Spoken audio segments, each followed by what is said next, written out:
Hello, dears, and welcome to Al-Hussaini Virtual Lab Pathology Talks, Tips, and Practical Tips. Today, I'm going to share with you this very important tip of fungal contamination in a special stain that you should pay attention to. So this is a 52-year-old male patient who had arthritis. And when they withdrew the fluid from the joint, it was composed of lots of inflammatory cells, including numerous neutrophils, fibrin, and some other inflammatory cells. And here is again the appearance, fibrin and many neutrophils, and then some other inflammatory cells. And the first thing that should come to mind, especially in the context of immune-compromised patients, whether this is a fungal infection. So we always, whenever you see neutrophils, you have to perform a special stain. And in particular, the special stain really that I like is PAS.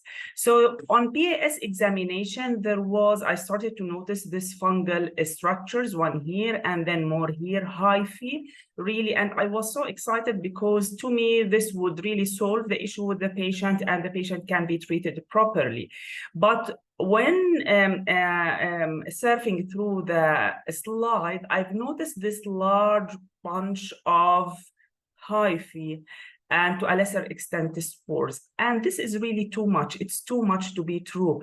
This amount of fungal hyphae cannot really, or it's quite unusual really, to be present in fluid or in tissue. So the issue of contamination came into the table. Is this really contamination from the special stain itself, from the preparation itself? What should we do? We have to repeat the special stain. And on repetition of the special stain, there was not a single hyphae present.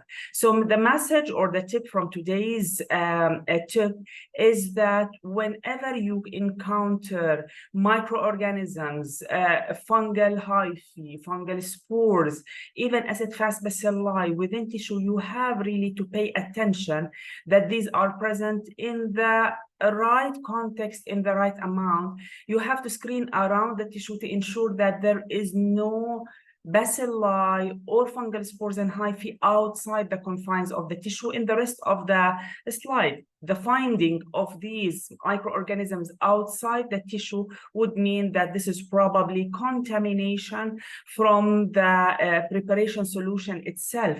So we have really to pay attention whenever we report microorganisms in special stains, just to be diligent that this does not represent contamination and it represents a true infection because of the consequences on patient management. I hope you find this tip useful in your daily practice. Thank you.